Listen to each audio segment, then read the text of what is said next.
到早，欢迎收看1月2日公视台记台早起新闻，我是田雅纯。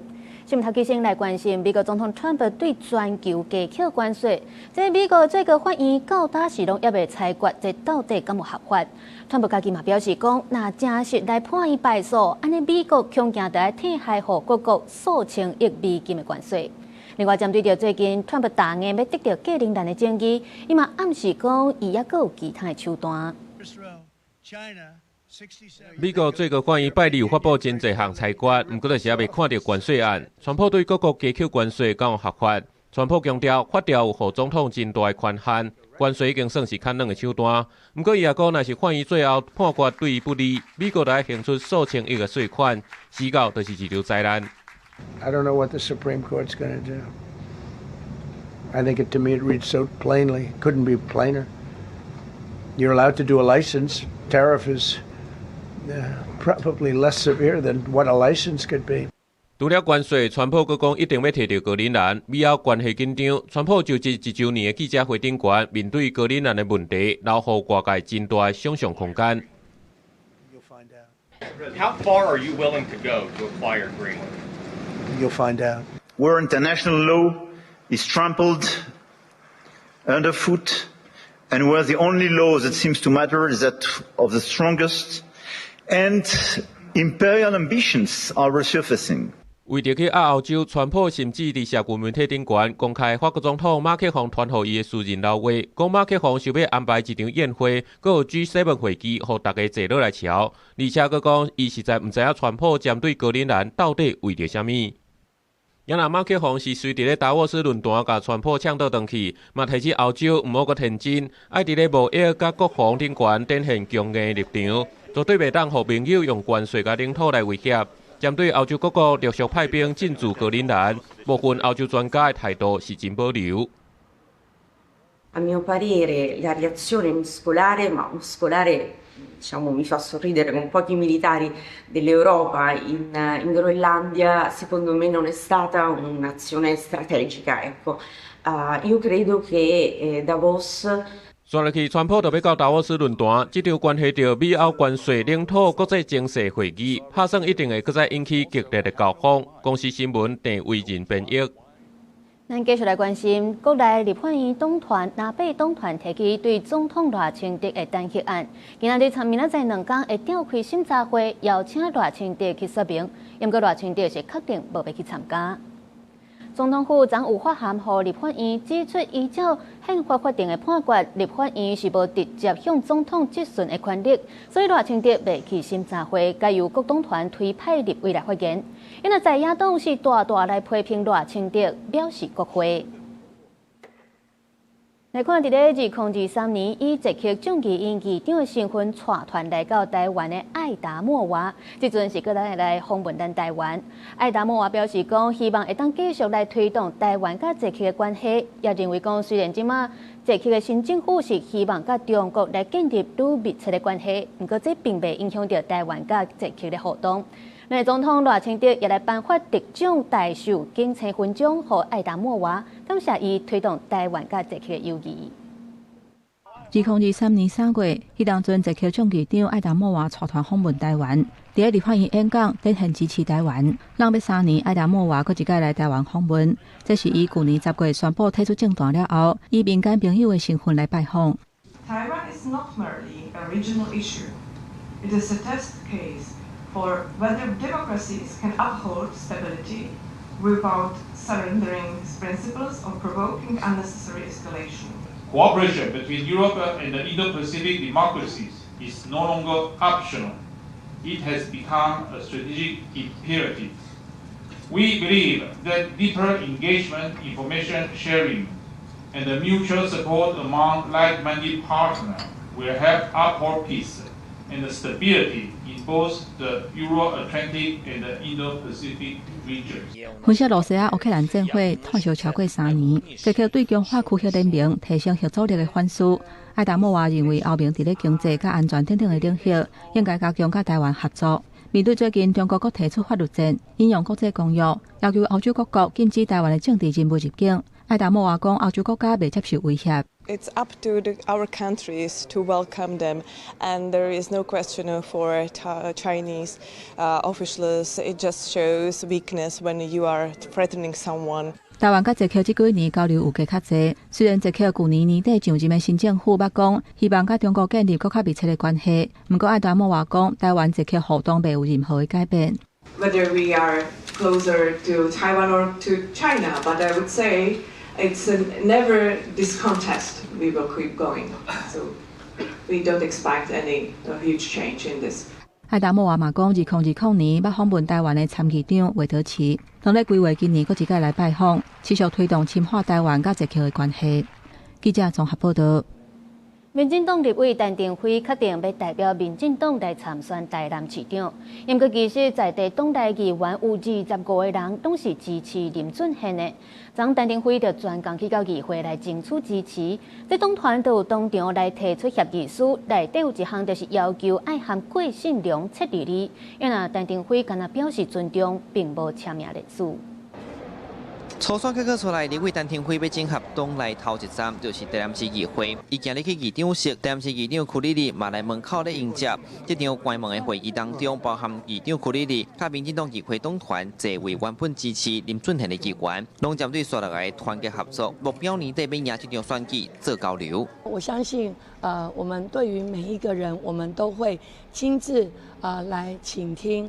那也了解他们的想法，所以今天就是正式安排时间，来向我们的议长、副议长来做一个拜访。后来议长库里里强调，双边针对党内团结拢有共识，其中民进党团23个议员提出共同声明，第一点的合意是针对陈定辉甲郭信良的关系爱做切断。另外，那未来议长的产生爱由议员自行决定，甲袂当帮国民党甲其他党一位候选人做选。陈定辉表示会尊重，不过落尾伊并无签名。很可惜我们有许多议员同仁联署的签名，他在这份联署书上面最后没有签名我们觉得感到遗憾。除了他有部分的有口头上的承诺之外，那他并没有来联署。我们24位议员就是跨党派就是台南队的一个的想法啦哈。但这回民进党甲过去一寡分裂要甲说好圆，互党内会当大团结。国民党提名的台南市长参选人贾良介回应，尊重因。是跟党团有很多的问题，这我尊重他们，但我们会团结所有的力量，我们国民党会团结。那后续到底双方敢计见面咧？库里里讲连年就要开始议员的初选啊。那陈定辉回应，这场会面虽然是伊赢初选了后，头开参党内议长甲党团成员见面，那私底下沟通对中央到地方拢已经有咧安排进行。陈定辉对年底市长选战有信心，通伫年底台南市长选战会当拍甲真抢赢、真光彩。记者苏台南采访报道。来关心天气，受到冷气团的影响，这2天会较湿、较冷，规个桃园以北拢会较高落雨。得要等到拜五，这天气才会较暖和。气象署早起有针对基隆北海岸、大台北山区来发布大雨特报。另外，针对苗栗以北、南投、云林、嘉义、甲金门，拢总10个县市发布低温特报。日时气温大约11至16度，甚至有可能会寒到剩10度尔尔。尤其阴暗到明仔早起会上寒，所以提醒观众朋友都要会记得穿雨袖。这波冷气团真正冻入骨，这气象署也表示讲，连台北、连北部2000公尺以上的高山都有机会落雪。另外，机关署也提醒讲，流感的疫情当天加悬，这礼拜有可能会进入流行期。北台湾的天气是真湿，阁真冷，强烈带着冷气团路南。气象署预告中部以北含宜兰地区，对拜日后半天会开始转冷，接落来温度持续在降。拜三、拜四会到上低温10度到12度左右，感受是规天拢湿湿寒寒，一直到拜五影响才减弱。另外，中南部各地高温是降3度到4度，日时有机会出现好天气，嘛要注意日时暗时的温差。这波因为受到云量比较偏多，辐射冷却效应其实比较减弱，所以说其实在这一波来说的话，大概温度低温都来到12度上下而已。这波冷空气甲唔够寒流的等级，气象署分析这是湿冷的类型，辐射效应降低，有可能未达标。不过嘛是要注意苗栗、宜兰、金门等部分地区可能有10度以下的低温。另外北部、东北部2000公尺左右的关山，和中部、东部3000公尺左右的关山有小可落雪的几率。不过气温一日啊降落来，病毒嘛会搁较仓促。就诊人次的部分，上周是来到104000余人次，较前一周大概是增加12% 左右。那在就诊病例百分比来看的话，上周是来到10.3%，那已经慢慢接近我们设定的流行阈值。根据疾管署公布上新的监测，国内流感疫情升起哩，2026年的第2礼拜，流感门急诊的就诊人数突破10万人。另外13到19新增加17个流感并发重症的案例，内面有真侪拢是65岁以上的老大人，有慢性病史的。疾管署提醒讲，到19公费的流感疫苗够15.2万剂，都要过年啊，呼吁符合资格的民众紧去做。农历年前，第一个天气冷，第二个大家比较会聚餐、尾牙啦，或者是家族聚餐啦，那群聚在一起呢，互相传染的几率呢就变高了。在第一线，医师分享讲，门诊的病人确实是有增加的趋势，包括 A 型、B 型的流感和一般的感冒，即马拢在流行，嘛提醒民众一定要注意。记者综合报道。来看，伫咧高雄高山有一间国校啊，是爆发肠仔病毒群组感染，至少有15个学生那像拢去围着啊。传出这是有一个机票个案得到肠仔病毒了后，照常去上课，而这家长嘛是伫咧疫调时阵来隐瞒病情，似乎是决议要甲因罚12万块，校方也宣布21到23改做线顶上课。期末考考了啊，高雄阁有3天的春节补课，学生爱去学校上课。只是高雄一个私立国小煞爆发群组感染，到19下晡5点，全校有5个班，计共15位学生诊断出疑似肠病毒。不过有共校的家长指控，群组感染的原因是有一对姐弟仔确诊阁去学校上课，阿姊的手、生杯仔，阁讲迄是过敏，致使伊4边的同学陆续确诊肠病毒，连期末考拢受到影响。学校要求他们把孩子带回家的时候，爸爸还跟老师说，他们真的以为只是过敏，只是湿疹。调查结果出来证实，爸爸是知情但是说谎的。预防肠病毒，学校宣导囡仔接洗手，若是确诊要通报的机制。除了国小有肠病毒的群组感染，全高雄市的幼稚园也超过10个班通报停班停课。就因为幼稚园嘛大班，所以它就是变成学校是强迫停课这样。市府表示，目前高雄市肠病毒的疫情甲全国相像，拢伫过度的流行期。目前有关市相关的防疫标准，这届群组感染主要是有机票个案的家长，伫疫调过程当中涉嫌暗砍，决定罚家长12万。学校的通报上面呢，根据我们的掌握是没有延迟的现象。那家长在1月15号的时候。那也没有具体的去描述，诚实的去表达说他在就医当中，其实在医师的诊断跟处置上面就已经是疑似肠病毒或是肠病毒的一个症状。群组感染的确诊个案经过市府追踪，拢属于轻症，只是因为机票个案的班机有新增加确诊，班机的结果甲1月21到1月23的春节补课拢改做线顶上课。公司新闻采访报道。今仔日阁有啥物大代志，带大家做伙来读早报。先来看《中国时报》，针对关税谈判，敢有要求咱爱调降美国汽车的关税？谈判代表杨定年敢若表示讲，美国要求咱全面开放市场，无讲细节。咱国内车厂是已经做好零关税准备。阁来看《联合报》。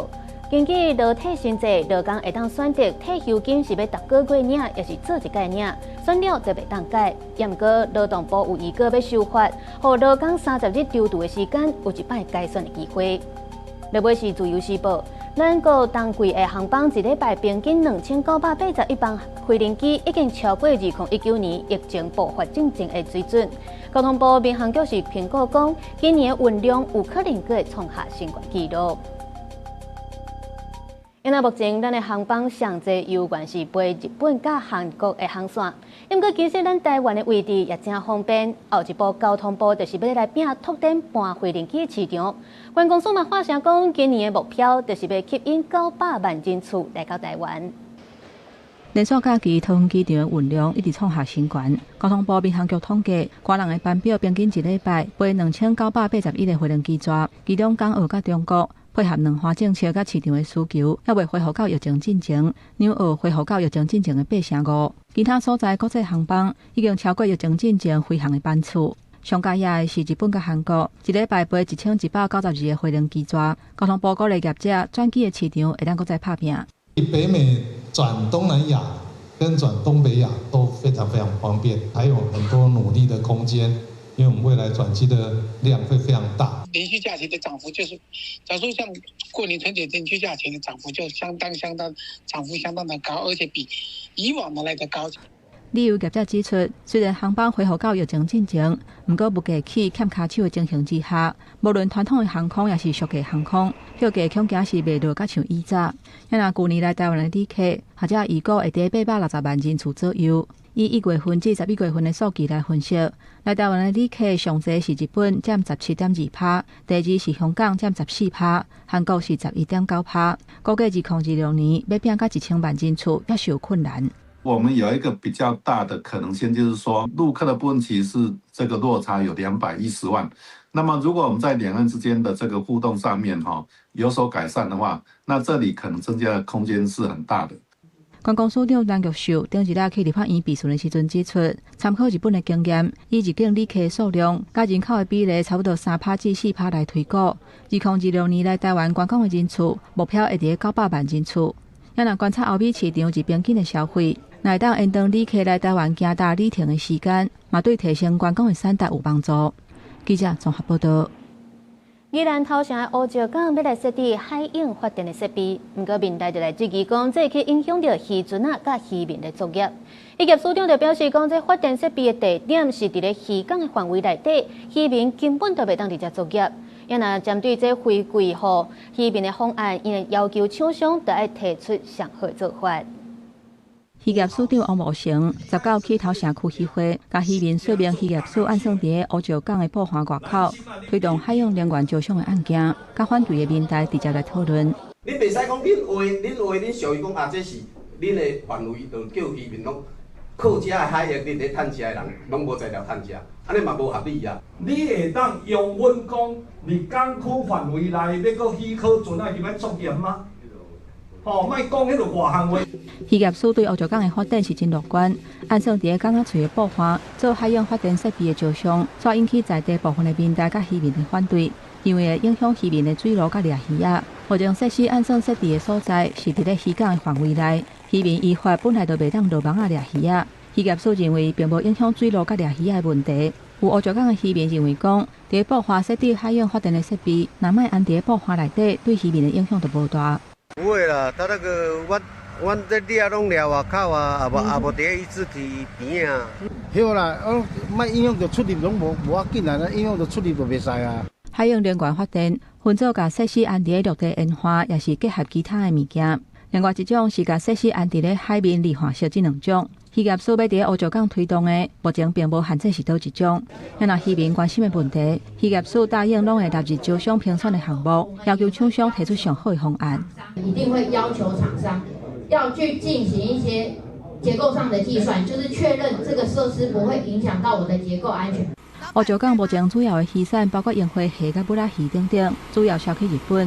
渔业署表示，若推动海洋能源发电，未来乌石港就会当摕到绿电的凭证。为拓关税提早布局，对扩大渔产外销市场有帮助。面对争议，渔业署愿意继续沟通，找到甲地方的共识。记者综合报道。再来看罗西亚的远东地区面临60天来上严重的暴风雪，有的人真家厝，这是一楼规个拢待伫咧积雪内底，嘛影响到真侪航班。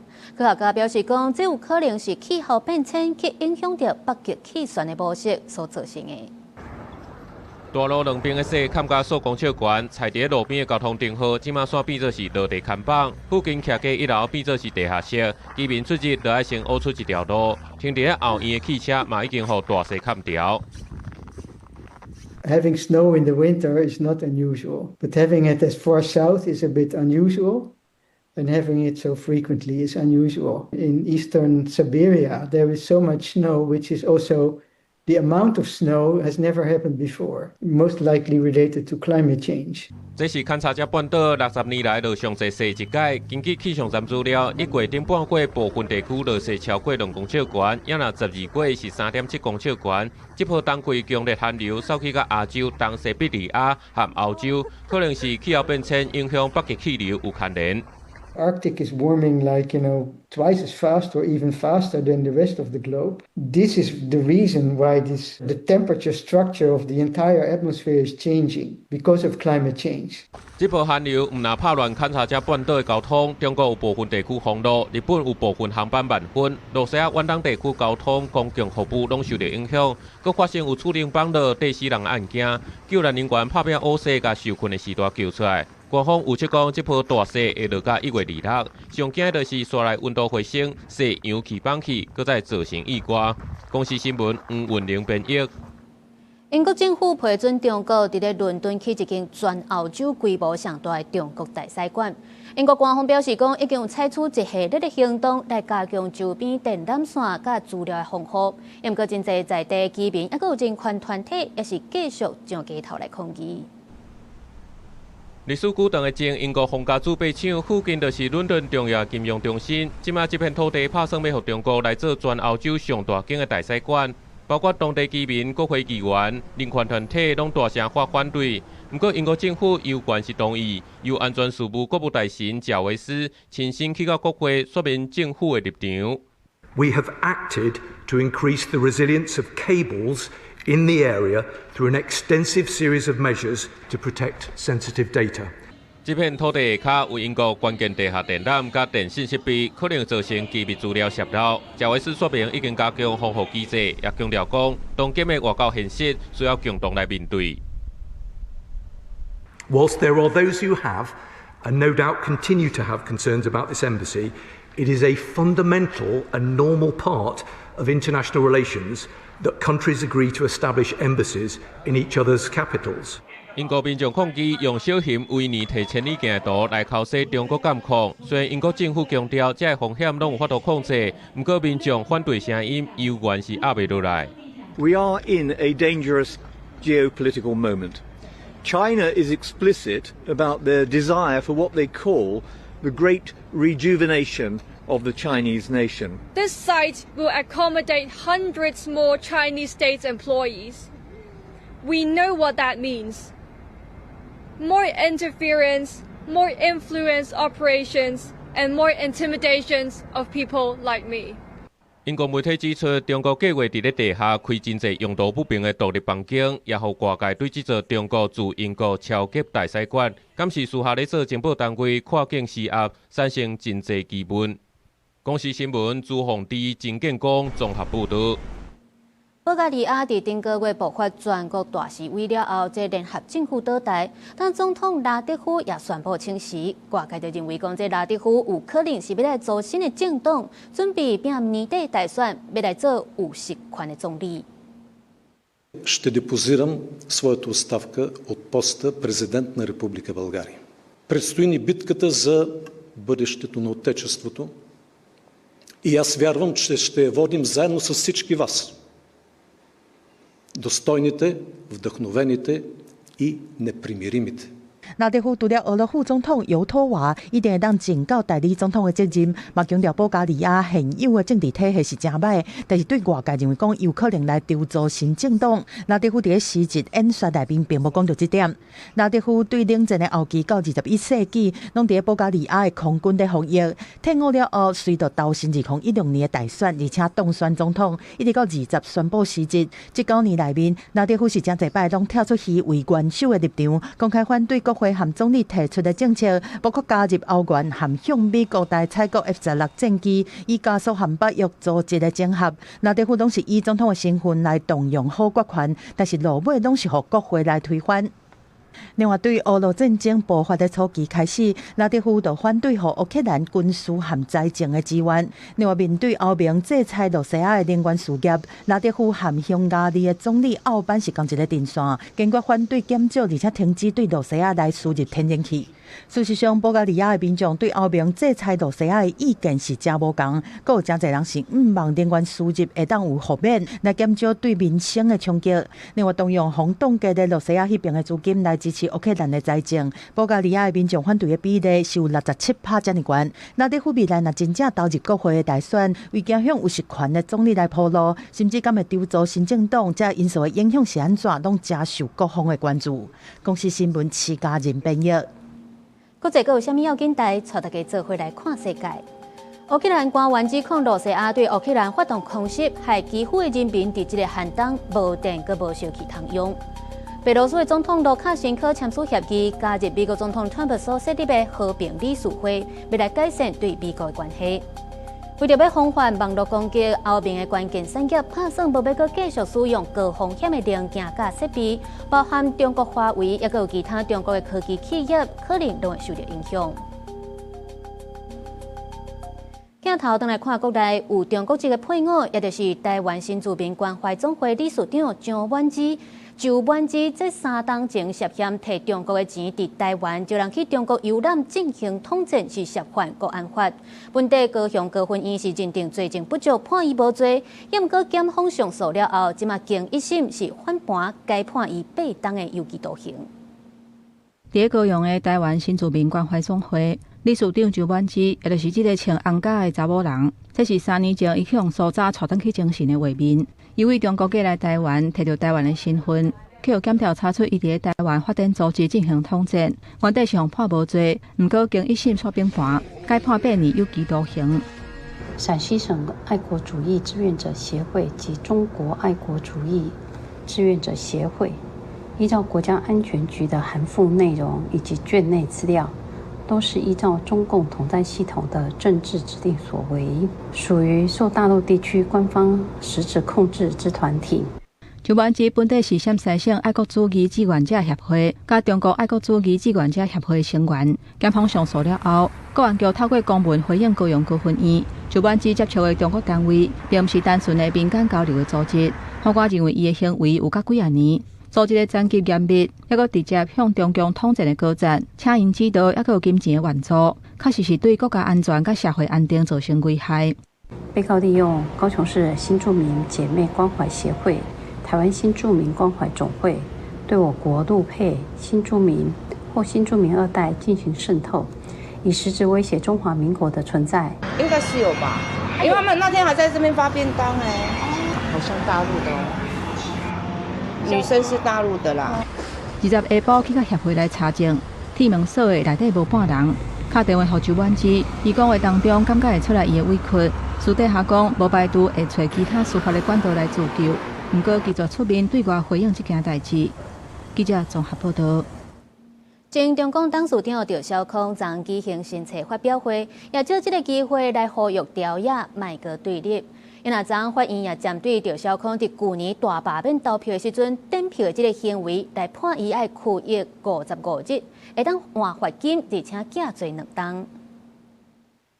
前中共董事长赵少康伫去年7日大罢免案来投票日，因为粮票争议，防照违反选罢法来起诉，台北第20宣判伊拘役55天，会当用罚金大刑，假罪2年，爱立法公库5万，会当个上诉。把票显示出来就是不对的，我第一时间讲这是不对的哈。法官这样判轻重，当然每个人感受不同了哈。选择坐牢55天嘛哈，也不是没有考虑哈。我跟律师商量一下，看到底应该怎么样。地法官宣布的同一天嘛是赵少康新册发表日，看现场拿着被正大的大卡拢伫遮，伊嘛无袂记得提起1995年的大和解加币。马化伟讲希望未来立法院的大和解会当过来一杯。跟台湾民主政治的了不起的施明德主席喝和解大咖啡，这个跨度是多么的大，造成台湾政坛极大的震撼。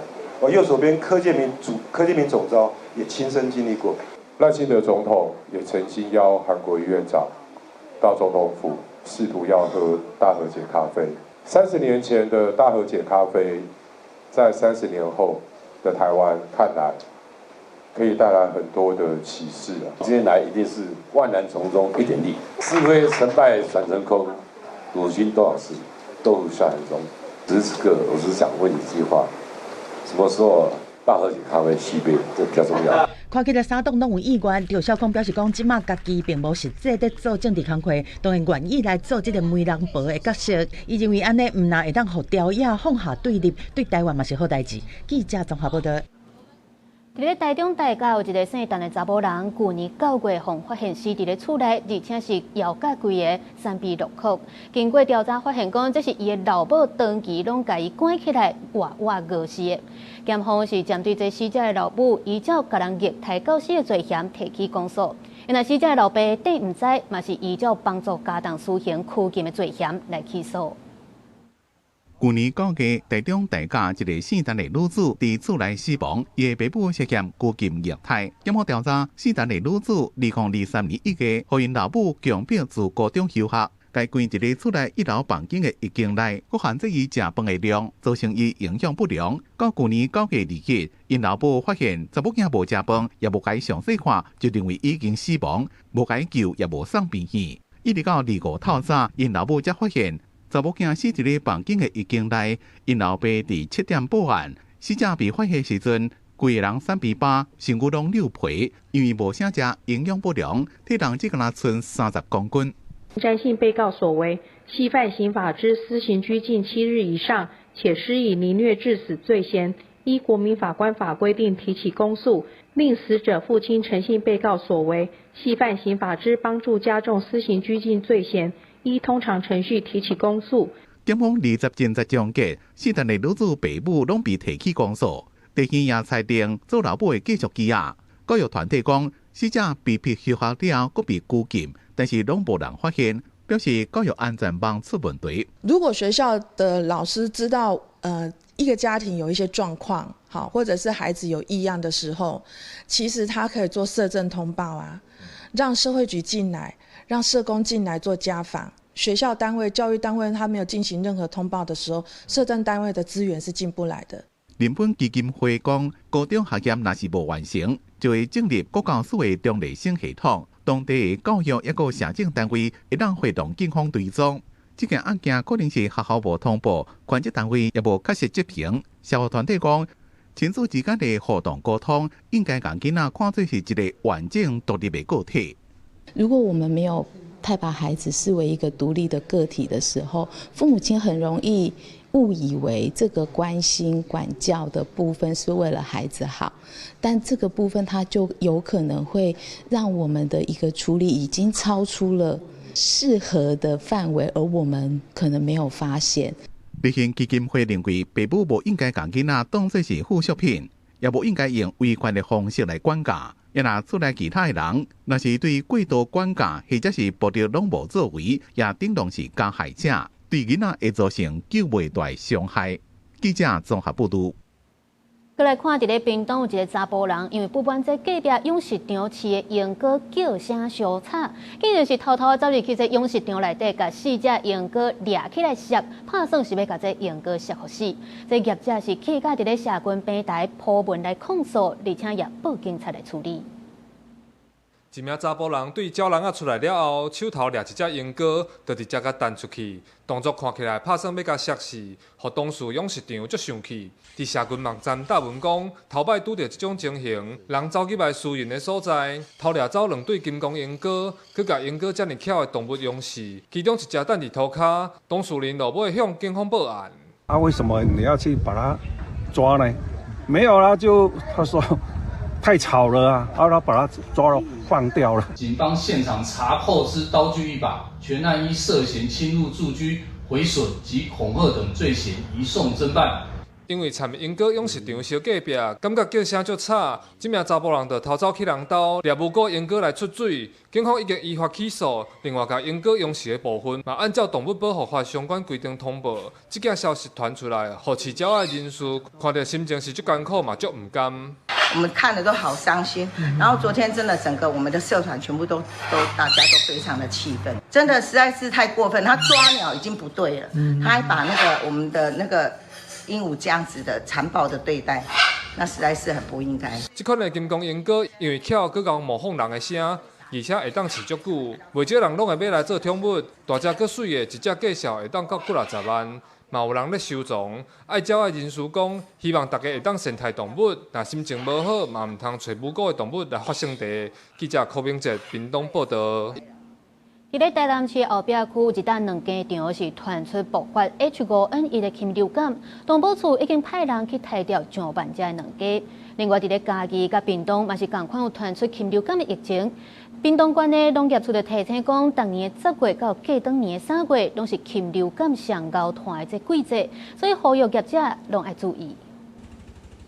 防疫人员归属总比伫两家场内进行消毒。台南后壁一笪两家场传出有两家个人死亡，动保处15接到业者通报了后，到场采样调查，确诊是 H5N1 亚型高病原性禽流感。19个登来现场，将万外只两家总拆掉处理。1月19日执行该场之防疫处置工作，并持续派遣消毒车加强该场及周边禽场与公共区域的防疫消毒工作，请养禽业者加强禽场生物安全防疫。加强环境管制及落实厂区的消毒工作。山鸟将拆掉的鸡车出去，南部小连续传出禽流感的疫情。除了台南、嘉义、初二嘛连续接到3笪两家甲整家场的通报，总共拆掉活13万只两家甲整家。官府判断源头可能对盗鸟传来。屏东高手一笪两家场13嘛通报有鸡各样死亡。县府这边也会针对这个禽场的周边1公里内。这个会去做采样监测还有3公里内做禽场的一个防治避免这个病毒扩散出去。防疫人员将破病的鸡列入去地下内，准备要拆掉。农业处表示，每当10月到3月是禽流感流行的季节，加上最近气温较低，温差变化大，鸡抵抗力较歹，呼吁家场爱注意温度，甲做好安全控制，避免病毒传开。公视新闻陈焕武、柯正俊南部报道。即马真侪人会甲厝抵押互银行，逐个月领钱来养老。根据金管会去年底统计，国内16间银行累积核准贷款的案件有10340件，金额来到605亿，这是创下用厝养老开办10年来的新高纪录。不过专家嘛提醒讲，这利息扣掉了后，金额敢有够通好生活，也得爱斟酌。今年68岁周小姐住伫咧台北市，甲因人住伫咧1楼的病房，怎么因想要做养老规划？周小姐有家己的想法。我听很多婆婆妈妈在讲，不能养儿防老了，还是房子养老比较好。有的利率太高划不来，我干脆把房子卖掉，去租小套房，这样比较安心。以房养老就是厝主甲家己的厝设定抵押互银行，银行减价了会估算放款的额度，依照设定的年限，逐个月拨钱互厝主。根据金管会统计，去年以房养老16件个人累积的核贷案件10340件，核贷额度605亿。全年新增加1359件，新增加额度96亿，总2015年开办以来10年的新高。承办的华南银行讲，114年比113年新增加的案件也个额度800件上多。有一些医疗，然后就是像要住安养院，我们都设想好了，这个情况下我们就会用以房养老。我们现在仅有的财产，以后也是留给下一代，20-30年之后还是给银行收去的话，而这就又不大理想。房地产的价值有增高，然后再加上银行的加强宣导，还有年长者对资产活化，它的接受度比较高。咱实际算看卖，那是一个60岁时大人，有一间2000万的厝，甲银行贷款30年，利息2%来算，贷款了第一个月会当领3万3左右。过来就因为贷款利息增加，实际领到的金额会愈来愈少。到第15年，就是第182个月开始，实际领到差不多2万3，一直到30年结束。可能在90岁到120岁的这段时间，其实这个已经超过了给房养老的给付的年限，那可能你就另外还需要去规划一下你退休之后的资金调配了。专家讲，以房养老，银行会收利息，利息是会对每个月拨你的钱内面扣。另外讲，是大人逐个月领到的钱，可能会比有期较少一寡。讲是是毋是有够用，可能要斟酌小算一下。记者综合报道。根据卫福部的统计，咱台湾65岁以上平均12.5个人就有一个有失智症，若85岁以上5个人就有一个低着失智症。有医师表示讲，即马针对失智症，其实检查甲治疗拢有真好的新的技术甲药啊，唔免开刀来切片检查，会当用电脑断层扫描就提早发现，配合新的药啊，就有真好的治疗效果。厝内时段若出现情绪变化大、记忆无好、判断的能力变歹等等的状况，医生表示，安尼可能就是失智症的症状。毋是一般正常的退化，过去判断是毋是失智症，就要开刀切片。毋过有医生讲，即摆免开刀，用新的电脑断层扫描技术，就会当看到患者大脑内底出问题的2倍。治疗前，第一个要做正子的电脑断层造影。这个目的就是要确定说我们脑中有这个病理性斑块的沉积，那我们会做一个定量的分析，确定说它到达某一个程度，比如说在这个定量值到达30%，那30以上的时候，我们就会开始启动这个疗程。那疗程的话，通常是6个月左右的时间。根据卫福部的统计，台湾失智症的盛行率是8%，平均65岁以上12.5个人当中就有1个有失智症。若85岁以上5个人就有1个。医生讲，目前新的技术会当判断患者敢有失智症，佮加上新的免疫治疗药啊，互相配合，早期失智症的治疗效果可能会较好。之前的药物，一般我们失智症的口服的药物，就是所谓的症状治疗、治标这样子它可能短时间的改善一些东西，但是它没有办法把淀粉蛋白清干净。新的药物可以把脑子里面的这些毒性的淀粉蛋白清干净，以至于它不再去影响到脑子的这个恶化。医生提醒讲，失智症的治疗关键是量早发现、量早治疗。所以，若是记忆变歹、含生活自理的能力退化等等，医生建议就要赶紧就医检查、追踪。记者陈心彤、王志光台北报道。英国人拢讲，做公务人员是铁饭碗，真侪人小钱要去考。不过，即马去考公职人员的这个人数煞是变少。去年高考的人数剩32000多人，普考的人数是25000多人。也不过，政府这几档这录取的规模算是变大，高普考的录取率也出现30档来新冠纪录。台北车头附近的南洋街，过去人拢讲是补习街，即马工课场环境的变化，加上少子化的冲击。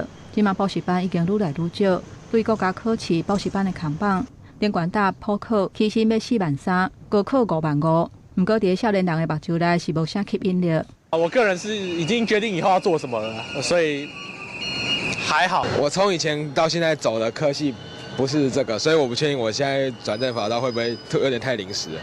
根据考选部的统计，高考报名的人数为2016年开始减少，去年干那32327个人。普考的人数搁较少，敢若剩25380个人。报名来考的热度确实是明显降低。不过，因为政府扩大录取的规模，录取率颠倒增加，去年更加是创下30年来新高。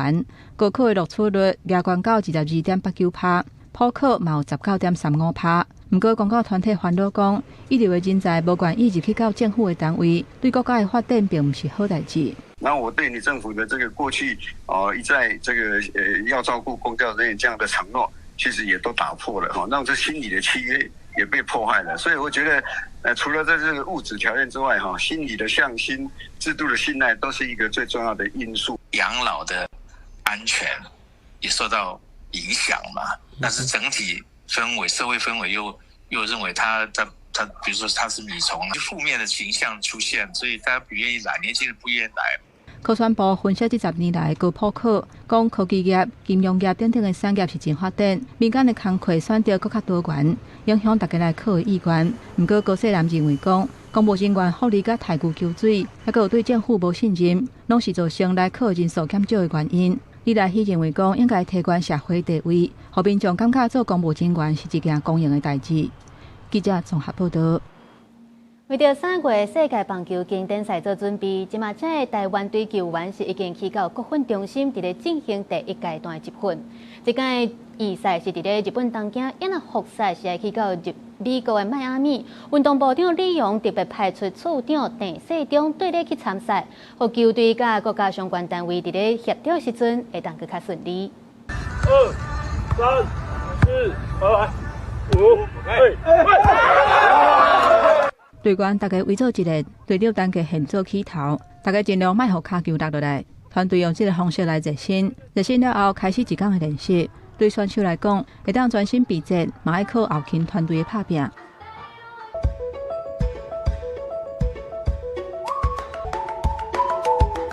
一个一个客人装入去地下内底，送去球员休困的饭店。后勤人员伫15开始训练进前的前2天，都专业动员，因为一个选手都有超过25项的装备，寸球甲输球嘛无共款。那我们在每一个楼也会配置工作人员，如果有问题的话，可以马上做更换。甲选手照顾好好势，是后勤团队上较重要的使命。这一届中华职棒组的行政后勤，加整所的团队超过40个人，内底包括运动部处长陈世忠。这一次的预赛直接就在东京，不像过往是在台北。那到东京的话，很多的相关问题要克服、要解决，我们的难度就会变高。陈世忠讲，主要协助团队后勤行政，和球队甲国家相关的单位，因的联络甲协调会让更较有效率。网络讯号啦，对勤收团队啊的需求去协助解决问题，或者是我们期待如果打到迈阿密，在迈阿密当地当然有一些交通啦，或者是住宿，或是跟驻外馆之间的一些沟通协调。运动部这一届补助的经费是6年来上济，不过115年总预算要继续卡关，敢会受到影响。陈世忠讲，所有国手出国比赛主要的预算的来源是文化基金，文化基金一般到年底才会由党团协商来管控，所以只要部长李阳同意，经典赛组团所需要的经费，都袂受到公务预算审查的影响。记者综合报道。团结中心举办第2届儿童布袋戏创作竞选，今年作品有以自闭症做主题剧本，嘛有宜兰龟山岛的人文故事。未来团结中心嘛甲布袋戏团合作，甲一寡趣味的作品，用囡仔爱看的方式搬上戏台。你哦，跟你公平哦，最讨厌的，我跟他找我呢，闭起来，不要找点，小伙啊，敢无自己哦。我不要，小伙啊，敢无自己哦。金婚人格掌中剧团伫台顶播演的是去年儿童布袋戏剧本评选的特优作品，叫做《小好实习历险记》。仅仅1年过过去啊，团结中心拜二举办第2届儿童布袋戏创作评选的颁奖典礼。他们有考量到小孩子喜欢什么，但是他们不会用过度幼稚的语言去做表达，他们还是有他们自己比较深刻的议题或现代的角度来做一些发表。团结中心做好戏，啊，唔知要办啥代志，龟山夫人真生气，来看儿童布袋戏。这届优选的作品《龟山夫人去家庆宴》啊，描写的是宜兰龟山岛的历史和人文特色。创作者吴子健会想要用宜兰做主题，和伊的背景有关系。伊是宜兰国中的台语老师，想要用趣味的方式来让学生学台语，认捌在地故事。内底我有放较侪互动的部分，吼，包括着有一个内底有一个角色为山顶落来，啊，又开始介绍讲，咱遮叫镜架头，叫骹头舞，这可能咱日常生活吼，囡仔较讲袂出来的字词，啊，再来是内底我阁有放一寡像咱宜兰的歌戏曲调伫内底。这届吊顶的作品拢总有6个，未来会和地方布袋戏团合作，用趣味的方式搬演给囡仔看。团结中心指出，伫咧今年5月到7月份，会启动第3届儿童布袋戏剧本评选的计划，奖金有10万块，鼓励更较侪人投入创作，让台湾的囡仔有戏通看，也会当创造多元的台语环境。记者陈选林旭凯台北报道。另外，文化部会来举办千万奖，这届有250件作品来参赛。评审表示讲，有一寡作品是已经达到会当出版的水准啊。毛校生表示讲，有这个奖的肯定，让因对漫画创作的梦想有信心。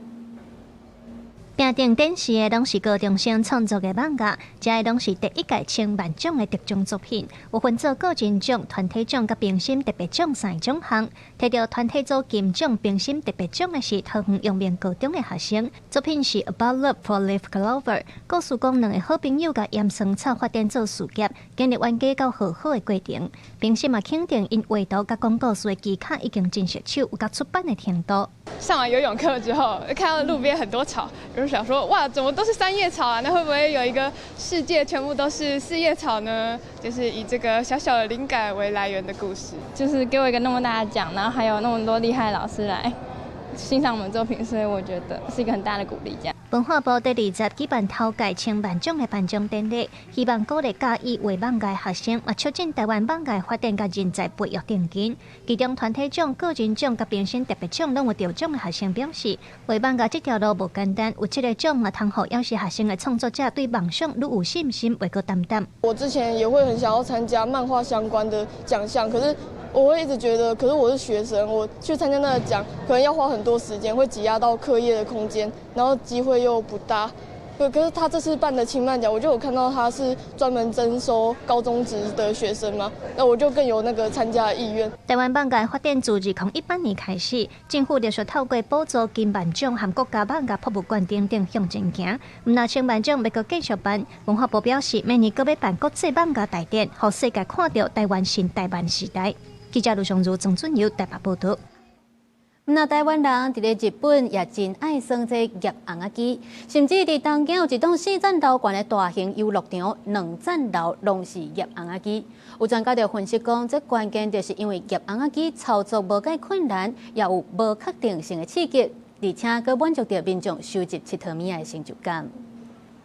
若是到下课时间，日本东京地底这间大型游乐场就真侪学生会来，因拢是要来耍这个叶红仔機的。取れるかどうかハラハラするところも楽しいですし、もしかしたらそういうぬいぐるみを1回とか2回で取れたらラッキーなので、取れるんじゃないかなと思ってやっちゃいます。小学生ぐらいの時にお父さんが私が欲しいのを取れるまで頑張ってくれて、その結果5000円ぐらいかかっちゃったことですかね。日本的游乐场上最是伫1989年，根据日本游乐产业协会调查，当时日本大约22000间的游乐场，传统的游戏机台正面临挑战。不过叶红仔机已经开始流行啊，并且正做支持这个游乐产业重要力量。加叶红仔的营收占的比率，伫1993年的20%，大幅升悬到60%以上。就连这个外国游客也来体验耍看卖。You feel really euphoric. Yeah, I think euphoric is the correct word because you win a thing for such cheap money. Yeah, it's quite a good feeling. En arrivant dans les années fin 80-90, le vrai succès de Sega, mais pas uniquement, d'y incorporer des peluches. Et ça, c'est vraiment, on va dire, une révolution dans le type de lot qui sont disponibles dans ces machines. 日本电子游戏公司Sega的高阶主管讲，这个游戏简单，只要刷叮当这机械鸟啊，甲物件6条咧，这2个步骤，所以才真经受到少年人、囡仔甲老人的喜爱。公司新闻深入批编译。天气报你知，咱做伙来关心今仔日各地头气象。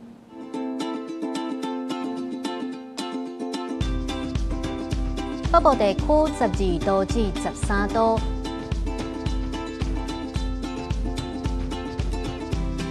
中部地区11度至19度，